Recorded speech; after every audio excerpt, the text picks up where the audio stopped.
I used to believe that Thailand was where lost souls went to find peace. The palm trees, the smiles, the soft way the air wraps around you at night, it all felt like a cure for a lifetime of loneliness. I came here thinking I could start over, leave behind the noise, the divorce, the debt, the hollow routine that had turned my life into a slow bleed. What I didn't realize was that sometimes paradise doesn't heal you, it feeds on you. And in my case, it wore a smile that could melt stone and eyes that saw right through every wall I thought I had. When I first met Noi, she seemed like the very embodiment of everything I'd been missing. I'd been living in Chiang Mai for about 6 months, renting a small place on the outskirts near the old city walls. I spent my days writing, wandering, and drinking cheap coffee from the same corner cafe where the locals already knew my order. Life was simple, predictable, safe. But loneliness has a way of seeping through even the thickest peace, and by the time she walked into my life, I was starving for connection. She was working at a small massage shop tucked away between a tailor's and a barber shop. Not one of those tourist traps with flashing signs and pushy hosts, but a quiet place with dim lights and soft music that barely reached the street. I remember the first time I saw her. She was standing in the doorway, talking to an older foreigner, her hair tied in a neat ponytail, wearing a simple white blouse and jeans. She laughed at something he said, but her eyes flicked over to me as I passed by. Just one look, a fraction of a second, but it felt like something inside me woke up after years of sleep. The next day, I went in. Told myself I just needed a shoulder massage after sitting at my laptop too long. But deep down, I knew that wasn't true. I was chasing that feeling again, the one I got when her eyes met mine. She greeted me with the same smile, polite but warm, and led me inside. Her voice was soft, careful, like every word had been chosen. When she asked where I was from, I told her. When she asked if I lived alone, I hesitated, but she smiled, so I answered. And when the hour was up, I didn't want to leave. I left her a big tip and said I'd come back soon. I meant it. Over the next few weeks, I did. Every few days, I'd show up again, sometimes for a massage, sometimes just to see her. She started to open up more. Told me she was 27, from a small village near Lampang, came to Chiang Mai to help her mother after her father died. She said she wanted to open her own cafe one day. Her English wasn't perfect, but it was good enough to make me forget how far apart our worlds really were. I told her about my past, about the marriage that had fallen apart back in the States, about the business I sold for less than it was worth just to get out. She listened not the way people listen out of politeness, but the way someone does when they really care, or at least, when they want you to believe they do. It started with dinners, then day trips. Before long, she was staying over. Her presence filled my apartment, the smell of her shampoo, the sound of her soft laughter as she cooked rice in the small kitchen, the way she'd hum Thai songs under her breath as she folded laundry. It all felt so domestic, so grounding. I hadn't realized how much I missed that quiet rhythm of shared space, of being needed. And she was grateful, at least she said she was. She told me I made her feel safe, that she'd never met someone who treated her with such kindness. Every word sank deep into the cracks of my loneliness and bloomed into hope. But even then, there were moments when something didn't quite fit. A phone she'd turned face down when messages came in, a sudden shift in her tone when I asked about her family. A few late nights when she said she was visiting a friend, but her perfume lingered long after she left, like a ghost in the air. I told myself not to question it. After all, I wasn't perfect either. Maybe I didn't have the right to demand explanations. I'd come here to escape control, not impose it. So I ignored the unease. I told myself love was about trust. And maybe that was my first mistake. Because what I didn't know then was that Noi's life was far more complicated than she let on. Behind the soft smile and the quiet voice, there was a darkness, a world of people and places that I would soon find myself entangled with, unable to pull free. Looking back, there were warnings everywhere. The way she avoided certain streets, the way her friends seemed to vanish as quickly as they appeared, the way she once told me, in a whisper, "Sometimes people do bad things when they have no choice." I laughed it off then. I thought she was talking about someone else, but she wasn't. By the time I realized what she meant, it was already too late.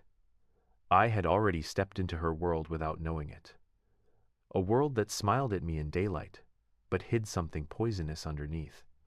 What started as love would soon become something much darker, something I couldn't control. And by the time I saw the truth, I was already trapped. After that first month with Noi, my life began to take on a rhythm that felt both soothing and addictive. Each morning, I'd wake up to the faint smell of jasmine from her hair and the soft hum of the city waking below our window. The air was thick, warm, filled with the sound of scooters and temple bells echoing across the neighborhood. She'd move quietly through the apartment, making breakfast usually rice, eggs, and sweet black coffee, and I'd sit there, watching her, wondering how I'd ever gotten so lucky.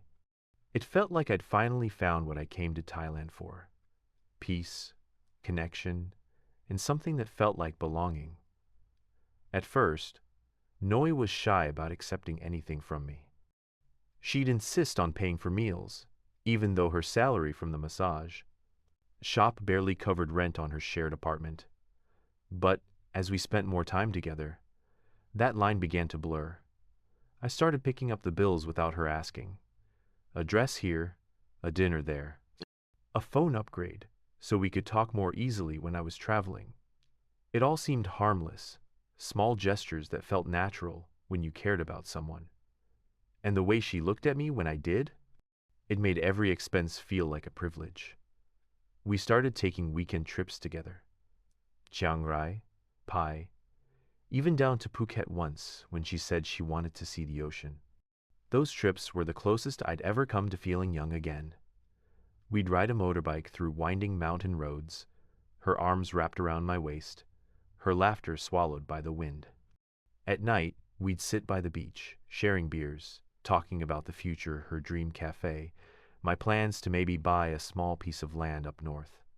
She'd tell me that when she was little, she used to lie on the rice fields and look at the stars, dreaming of getting out, of living a life that wasn't defined by survival. I told her she already had. She just didn't realize it yet. She had this way of making me feel like I was her entire world. Every look, every touch, every word carried a kind of tenderness I hadn't felt in years. There was no distance in her eyes, no guardedness. When she laughed, it was unrestrained. When she cried on the few nights she did, it felt like she was letting me into a place she didn't let anyone else see. I remember one night in particular, when a storm rolled over Chiang Mai and the rain hammered against the tin roof. She lay beside me, tracing circles on my chest, her voice barely a whisper as she said, "You're not like the others. You don't just want something from me." I told her she was wrong, that I did want something. I wanted her, all of her. And in that moment, I meant it completely. That's how it starts, isn't it? The illusion of mutual salvation. I thought I was rescuing her from a life of struggle, and she made me believe she was rescuing me from my loneliness. We fed each other's hunger, and for a while, that was enough to keep the illusion alive. She introduced me to her friends, a small circle of women who worked at other shops, and one man she said was her cousin, though something about the way he looked at me made my stomach twist. He had sharp eyes, a thin smile, and always seemed to know more than he should. His name was Lek. He'd drop by sometimes, unannounced, to check on her. They'd talk quietly in Thai, too fast for me to follow, but I could feel the tension in the air when they did. Whenever I asked about it, she'd wave it off, say it was family stuff. Money. I didn't press it. After a few months, Noi quit her job at the massage shop. She said she was tired of working long hours for little pay, and that she wanted to start focusing on her dream, the cafe. The idea made me proud at first. I loved seeing her talk about something with that spark in her eyes. I told her I'd help. I even started looking into small spaces for rent near Nimmenhemen Road, where the tourists flocked and the coffee scene was booming. But the more I got involved, the more things started to shift. The plan that once sounded like a mutual dream began to feel like something else entirely. She said she wanted to start small, a few tables, good coffee, maybe some pastries. We found a space that needed renovation, and I offered to cover the initial costs. It wasn't much, at least. That's what I told myself. A few $1,000s to get her started. I transferred the money to her, trusting her completely. For the first time since my divorce, I felt like I was building something again, not just for me, but for us. When she thanked me, tears in her eyes, I felt like the universe had finally balanced out the years of emptiness I'd carried. But then delays started piling up. The landlord was difficult, she said. The contractor wanted more money. The paperwork needed extra permits. I tried to stay patient. She was stressed, and I wanted to be supportive. But little things began to gnaw at me, the way her stories changed slightly each time she explained the situation, or how she started going out more often, taking calls in the other room, coming home later than usual. She'd tell me she was meeting suppliers or handling paperwork. I wanted to believe her. God, I wanted to believe her. Around that time, Lek began showing up more often. He'd bring over beer, act overly friendly, but his eyes never left me. One night, after Noi went to bed, he leaned toward me and said something that made my blood run cold. You really love her, huh? Careful, Farang. Love in Thailand. It's never simple. He said it with a smirk that made me want to punch him. I didn't. Instead, I laughed it off, pretending not to understand. But I did understand. And the truth was, I was already too far in to turn back. A few weeks later, Noi told me she wanted to visit her mother in Lampang. She said her mom was sick and needed help with hospital bills. I didn't hesitate. I gave her the money. She promised to be back in a few days. I drove her to the bus station, kissed her goodbye, and watched her disappear into the crowd. For the next few days, I barely heard from her. Messages were short, delayed. She said she was busy taking care of things. I tried to be understanding, but something in my gut told me something was wrong. On the fourth day, I decided to surprise her. I rented a car and drove down to Lampang, about 3 hours south. When I got there, I found the village easily. It was small, quiet, surrounded by endless fields. I asked around for her family. No one had ever heard of them. The address she'd given me didn't exist. I remember standing on that dirt road, the sun beating down on me, the realization slowly sinking in like a stone in water. She wasn't there. She never had been. I drove back to Chiang Mai that night, every possible scenario spinning in my head. By the time I reached my apartment, my hands were shaking. Her things were still there, clothes, shoes, her half-empty bottle of perfume, but her phone was gone. I waited. One day, then two. Finally, on the third day, she came back. Smiling, acting like nothing had happened. She said her mother had been moved to a hospital in another town, that she'd lost her phone on the bus. I wanted to be angry. I wanted to confront her. But when I looked at her, when I saw the tears in her eyes as she said, "You don't believe me?" I broke. I told her it was fine. that I just missed her. She threw her arms around me and whispered, "You're the only one I have."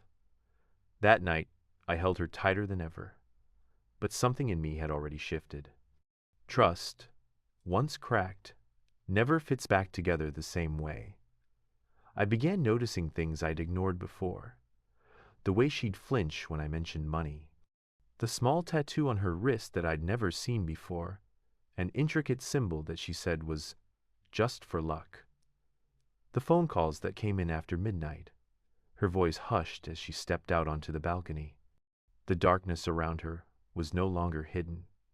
It was there, pulsing at the edges of our life together, waiting to swallow me whole. But I didn't leave. I couldn't. Because by then, I wasn't just in love with her.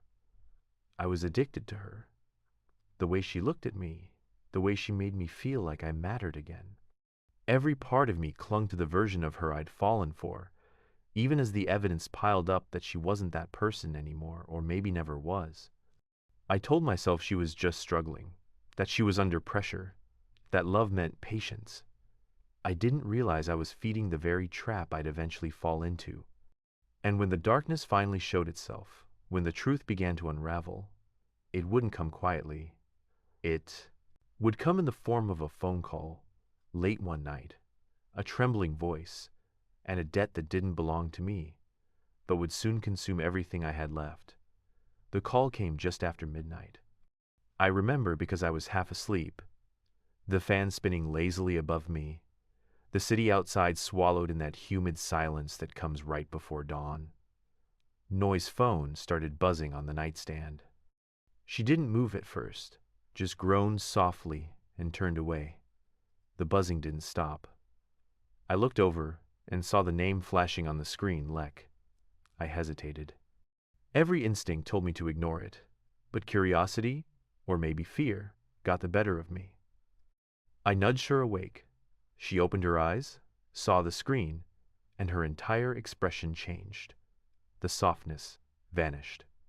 She snatched the phone and stepped out onto the balcony, closing the door behind her. For a few seconds, I could hear her voice through the glass. Sharp, whispered, urgent. Then nothing. When she came back in, she looked pale, distracted. She climbed into bed without a word. I asked if everything was okay. She smiled weakly and said, "Just family problem." That phrase, family problem, became her answer for everything after that. The next few days felt different. She was distant, quieter than usual. Her phone barely left her hand.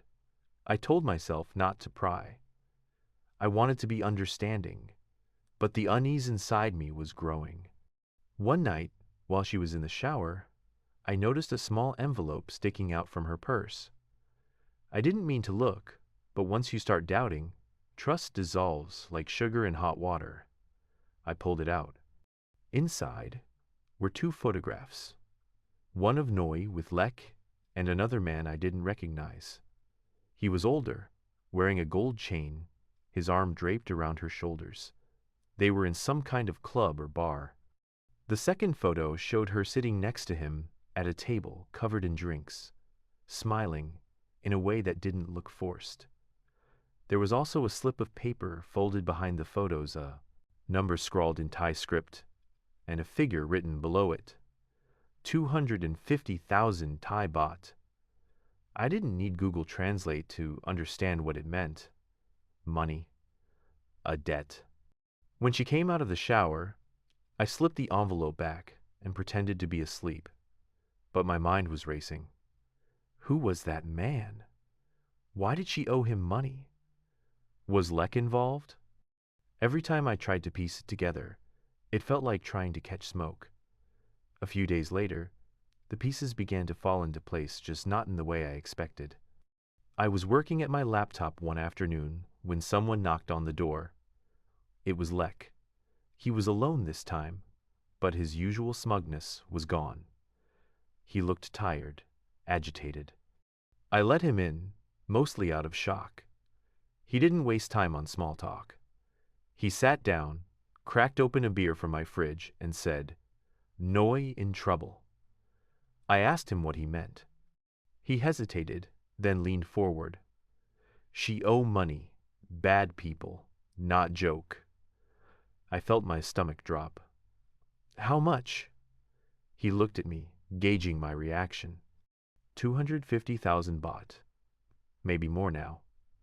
She borrowed for her mother. For cafe. For everything. I stared at him. Why didn't she tell me? He shrugged. Shame. She thinks she can fix before you know. But not easy. It took me a few seconds to find my voice again. Who does she owe? He shook his head. You don't want to know. Then, after a long pause, he added quietly, They know she with Farang now.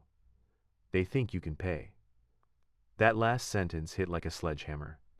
I felt a cold, crawling dread move through me. What do you mean? He looked straight at me. They come, if not pay. And then he left. Just like that. No explanation, no warning, just left me sitting there, heart pounding, wondering how my life had spun into something that suddenly felt like a bad movie. When Noi came home later that night, I confronted her. She froze when I mentioned Lek's visit.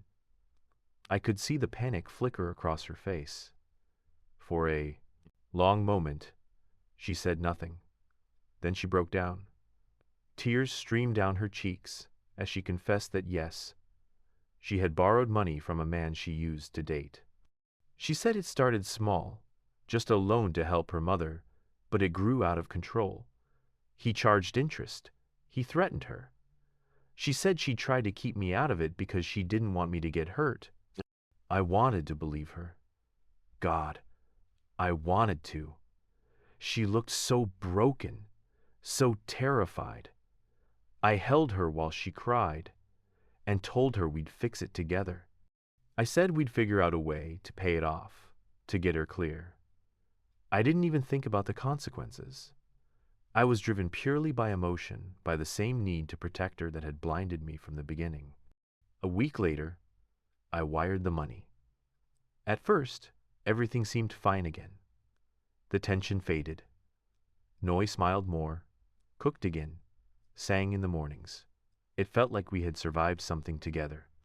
I even convinced myself it was a turning point, that maybe now we could start fresh, with no secrets between us. But the thing about darkness is, once it finds a way in, it never really leaves. A few weeks passed before the first crack appeared. I noticed Noi had started spending nights away again, saying she was visiting friends, handling paperwork. I told myself not to jump to conclusions, but the anxiety was eating me alive. One night, I followed her. I waited outside the building until she left on her motorbike, then rented one from the shop down the street and tailed her. She drove across town, past the night market and down a series of narrow alleys that led to a part of Chiang Mai I'd never seen before. Cheap bars, neon lights, and faces that watched you too long when you passed. She parked outside a low, windowless building with red lights over the door. I recognized it immediately, a karaoke bar. I sat there for an hour, heart pounding, before I finally saw her come out. She wasn't alone. The same man from the photograph, the one with the gold chain, was walking beside her. He said something, and she laughed. Not nervous laughter, not forced, real laughter. The kind I hadn't heard from her in weeks. He put a hand on her back as they disappeared around the corner. I didn't follow them. I couldn't. I just sat there, the truth pressing down on me until I could barely breathe. I had paid her debt to him. The man she used to date, the one she claimed had threatened her. I had handed over my savings to free her, but all I'd done was buy my way into her lie. When she came home that night, I said nothing. I couldn't even look at her. She kissed me on the cheek, smiled faintly, and went straight to bed. I sat there in the dark, staring at her phone on the table, wondering when I'd stopped being her partner and started being her customer. Over the next few weeks, things spiraled fast. I stopped sleeping. My work suffered, Every sound at night made me tense. Noi grew more secretive, her affection turning mechanical, like she was performing a role she'd grown tired of. Sometimes she'd catch me watching her and ask, "You don't trust me anymore?" And I'd lie. "Of course I do." But the truth was already out in the open. I just wasn't ready to face it. Then came the second call. This time, it wasn't Lek. It was the man with the gold chain. His voice was low, rough, his English broken but clear enough. "You helped Noi before. Good man. But she still owe." I felt my throat tighten. "Oh, what? I already paid." He chuckled, a sound that made my skin crawl. "She borrow again. Small this time. Maybe you help again, yes?" I hung up. My hands were shaking. When I confronted her that night, she didn't even try to deny it. She just cried. Said she had no choice. That he'd threatened her again. The same story, the same tears, but something about it felt rehearsed. That was the night I finally told her I couldn't do this anymore. That I was done paying for mistakes that weren't mine. She didn't shout. She didn't beg. She just looked at me with an expression I'll never forget, cold, almost empty, and said, "Then maybe it's better I go." And she did. No screaming, no fight. She just packed her things, one quiet movement after another, and left. I watched her walk out of the door and disappear into the night, her silhouette swallowed by the glow of the streetlights. I thought it was over then. I thought the worst had already happened. But I was wrong. Because a few days later, I discovered what she'd truly taken. Not just the money, not just the trust, but my entire identity. My passport, my bank cards, my laptop, all gone. And with them, the last piece of the life I thought I had control over. That's when I realized I hadn't been in love. I'd been in captivity. And she hadn't led me down that dark path by accident. She'd been guiding me there from the very beginning. In the days that followed her disappearance, I existed somewhere between denial and panic. The apartment felt hollow without her, stripped of its warmth and noise, but what replaced it wasn't silence. It was a kind of suffocating tension that never let go. Every drawer I opened, every shelf I checked, revealed another thing missing. At first, I thought maybe she'd just taken her essentials. Maybe she'd come back when she cooled off. But when I realized my passport and laptop were gone, the fantasy shattered. She hadn't left me. She'd gutted me.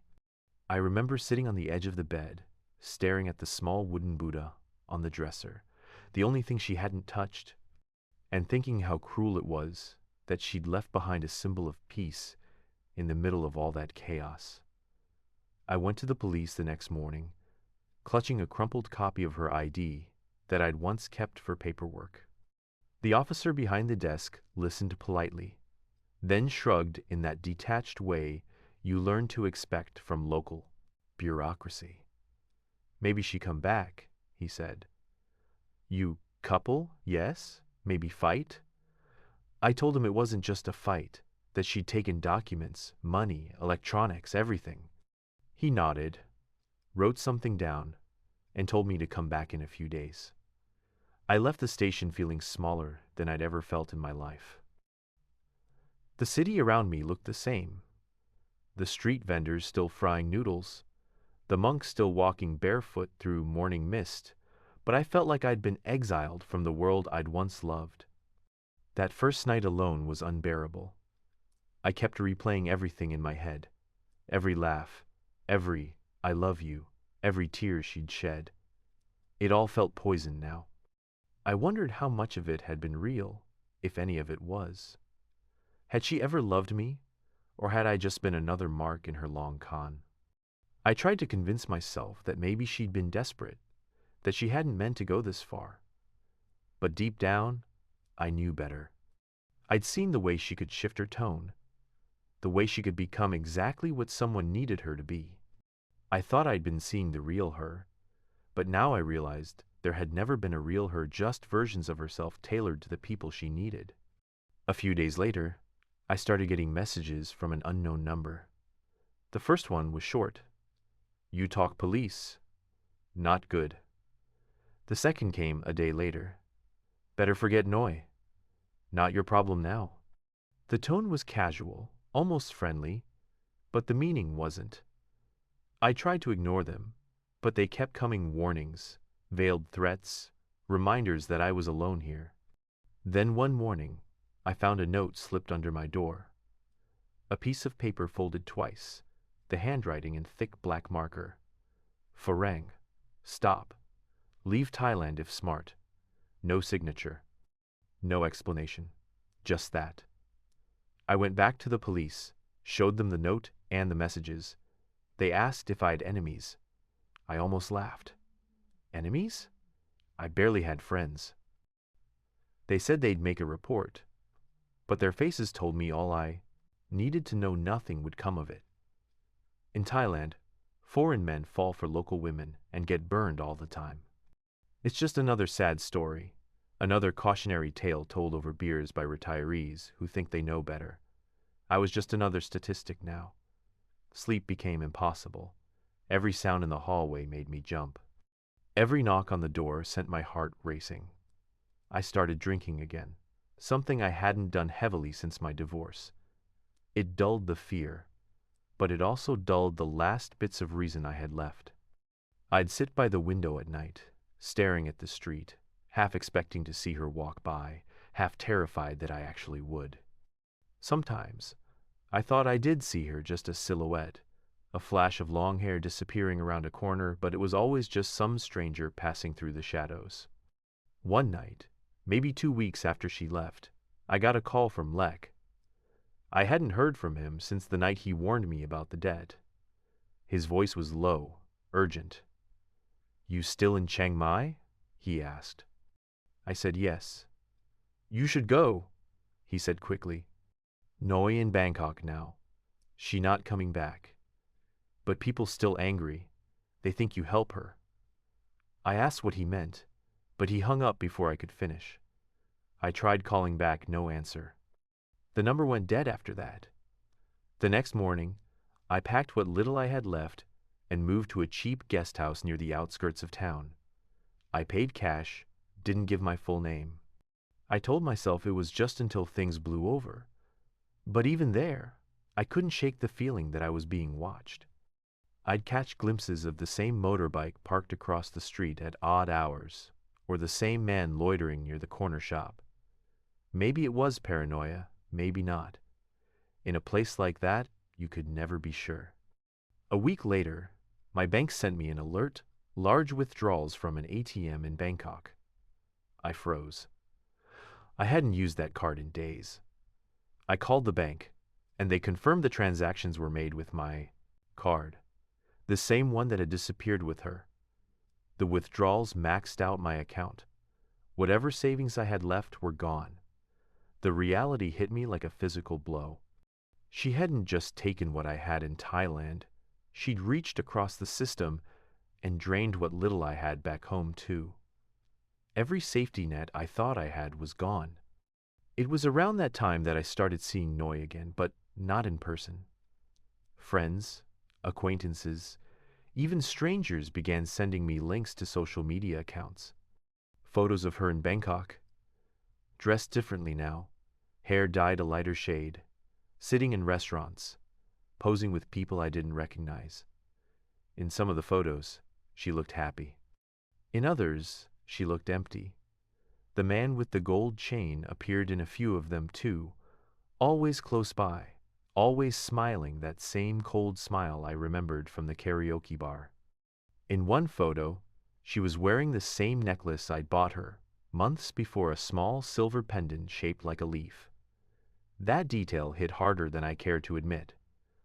For a while, I thought about going after her, about traveling to Bangkok, finding her, demanding answers. But then I imagined what would happen if I did. The threats, the people she owed, the ones who had already made it clear they wanted me gone. I wasn't naive enough to think I'd walk away from that confrontation intact. In the end, I chose survival over closure. I deleted her photos, blocked her name, and started planning my exit. But even as I made arrangements to leave Thailand, I couldn't escape the feeling that I was still caught in her web. One night, as I walked back to the guest house from a nearby bar, I heard footsteps behind me. Not fast, not obvious, just steady. When I turned around, the street was empty. I quickened my pace. The sound followed. I ducked into a narrow alley, heart pounding, and waited in the shadows. The footsteps stopped. A few seconds later, a motorbike engine started nearby, and the sound faded into the distance. I told myself it was nothing, just nerves. But the fear stayed long after the sound disappeared. The day before my flight, I went back to my old apartment one last time to collect my mail. The building manager handed me a small envelope with my name on it, no return address. Inside was a single photograph. It was of Noi, sitting at a cafe table somewhere near the river, smiling. On the back, written in neat Thai handwriting, were 4 words I had to have translated later. "Don't forget me, okay?" That night, I sat in the airport bar staring at that photograph for hours. I wasn't sure what emotion I felt anymore. Anger, sadness, longing, maybe all of them mixed into something unrecognizable. I kept thinking about how she'd said once, "Sometimes people do bad things when they have no choice." Maybe that was true. Maybe she'd been a victim of her own circumstances, trapped in something she couldn't escape. But then again, maybe I was just another stepping stone on her way out. When my flight finally took off, I looked down at the twinkling lights of Chiang Mai disappearing beneath the clouds. I told myself I was leaving the darkness behind. But deep down, I knew better. The darkness wasn't just in her, it was in me now too. A constant reminder of how easily love can become a weapon when it's mixed with desperation and deceit. I didn't sleep on that flight. I just sat there, staring into the void outside the window, replaying every moment, every warning I'd ignored. I realized that I hadn't been tricked because I was stupid. I'd been tricked because I wanted to believe, because I needed the dream of love more than I cared about the truth. By the time we landed, I felt hollow. Everything I'd built, everything I'd escaped to Thailand to find, had crumbled into dust. I had come searching for peace, but all I'd found was another kind of prison, one built not of walls, but of my own illusions. And yet, part of me still missed her. That was the most painful truth of all. Coming home felt less like returning, and more like waking from a fever dream. The air was cold again, sterile in a way that made my lungs ache. I remember stepping off the plane, dragging my small suitcase through immigration, and realizing that, for the first time in years, I had nowhere I truly belonged. Thailand wasn't home anymore, but neither was this place. Everything that had once grounded me, my friends, my work, my sense of self, had eroded while I was gone. I had left in search of something pure, and now I came back with nothing but ghosts. I rented a small apartment in a quiet neighborhood near the edge of town. The first few weeks were unbearable. I woke up each morning expecting to hear the sound of temple bells or Noi's soft humming in the kitchen, and instead I was greeted by silence. I'd sit by the window, coffee in hand, watching strangers pass on the street, and wonder how so many of them managed to move through life without the weight I carried. My sleep was fractured. Sometimes I dreamed of her not as the liar, not as the thief, but as the girl who once traced circles on my chest while rain fell outside our window. The mind is cruel like that. It remembers the sweetness long after the poison sets in. I tried to rebuild myself the way people say you should after heartbreak. I joined a gym, reconnected with old friends, started working again. On the surface I was functioning, but inside I was rotting. I'd go out with friends and laugh at the right moments, but the laughter never reached my chest. Every sound, every smell that reminded me of Thailand lemongrass, incense, the faint hiss of rain on hot pavement would drag me back into that apartment, that night, that darkness. A few months passed before I dared to look her up again. I told myself I just wanted closure, maybe to see if she'd been caught, if karma had finally found her. Late one night, I typed her name into Facebook. There she was, different profile photo, same smile. The page was public. I scrolled through it with shaking hands. She looked different now. Hair shorter, dyed blonde, clothes flashier. There were photos of her in Bangkok, at bars, on rooftops, always surrounded by people. In one post, she stood next to a new man, foreign, older, arm around her waist. The caption read, "New beginnings." I stared at that phrase for a long time. It hit me then that what happened to me wasn't unique. I wasn't the first, and I wouldn't be the last. There was always going to be another version of me, another lonely man looking for love, another wallet, another heart ready to be emptied. The machine never stops. It just changes faces. And maybe that's what hurt the most, that I wasn't even special in my suffering. I was just one more story in the long chain of men who thought they could buy love and found only illusion. In time, the anger faded, replaced by something quieter and far more dangerous understanding. I started to see Noi not just as the villain of my story, but as a product of a world where survival often demanded manipulation. I remembered her telling me once that when she was young, her mother worked in a factory 12 hours a day just to keep food on the table. Her father drank, gambled, and left them with debts that took years to pay off. When she moved to Chiang Mai, she said she wanted to build a better life. Maybe this what she did was her way of doing that. I couldn't forgive her, but I could almost understand her. That realization didn't make me feel noble. It just made me tired. A year later, I went back to Thailand, not to find her, not to confront the past, but to face it quietly. I landed in Bangkok this time, stayed near the Chao Phraya River. The city was louder, faster, more chaotic than Chiang Mai, but it carried the same deceptive warmth. I spent my days walking through temples, feeding stray dogs, sitting by the river, watching the light bounce off the water. It was almost peaceful. But peace in that place always comes with a shadow. One evening, as the sun dipped low and painted the sky in that familiar golden haze, I sat at a small cafe tucked in an alleyway. The waitress brought me a cold beer, and as I thanked her, I froze. For a split second, I could have sworn I saw Noi across the street. She was standing with another man, laughing, her hair tied back the way it used to be. My breath caught in my throat. It couldn't be her. It had been too long, and the odds were too impossible. But the way she turned her head, the way she brushed a strand of hair from her face, it was her. I didn't move. I didn't call out. I just watched as she crossed the street arm in arm with him, disappearing into the crowd like smoke. And in that moment, all the hatred, all the grief, all the questions I had carried for years melted into something else: acceptance. I realized I didn't need an apology. I didn't need revenge. What I needed was to stop being haunted by the illusion of what could have been. That night, I walked along the river until the lights of the city blurred into the water. I thought about how easily I had given my trust, my heart, my savings, and how, in the process, I had lost myself.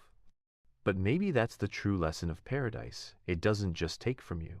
It strips you bare until you see yourself clearly for the first time. I had come to Thailand chasing love, but what I found was truth. Love without boundaries becomes dependence, and dependence is the breeding ground for manipulation. I don't hate her anymore. I don't love her either. What I feel is something in between, like an old scar that no longer hurts but still remembers where the wound was. I've told this story to a few people, and the reactions are always the same: disbelief, pity, sometimes mockery. But I don't tell it for sympathy.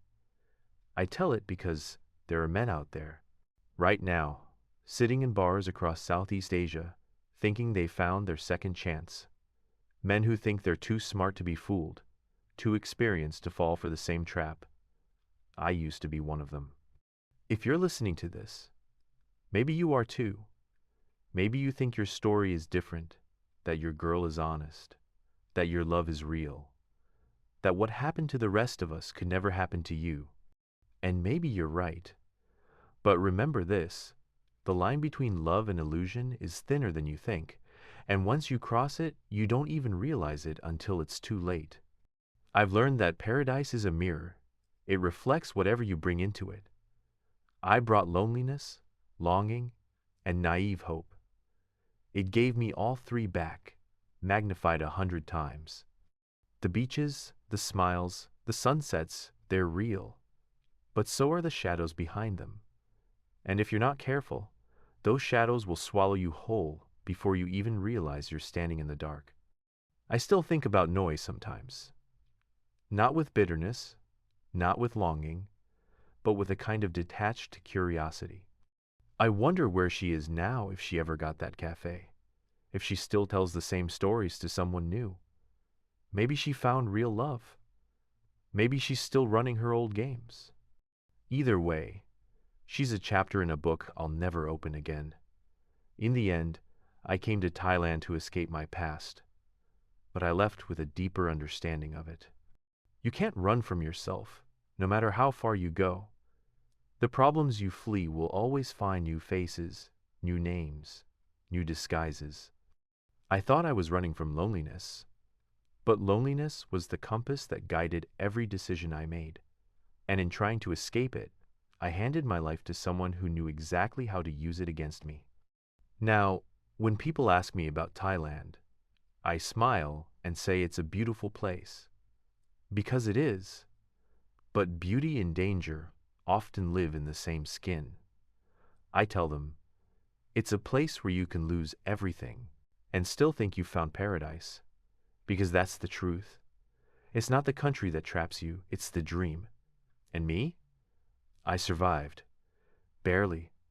But I did. I got my passport replaced, rebuilt my savings, rebuilt my sanity. But there's a version of me that never came back the man who believed love could save him. That man is still there, somewhere in Chiang Mai, sitting in a quiet cafe with a woman who smiles too beautifully to be trusted. I don't regret loving her. What I regret is not seeing what that love cost me until it was gone.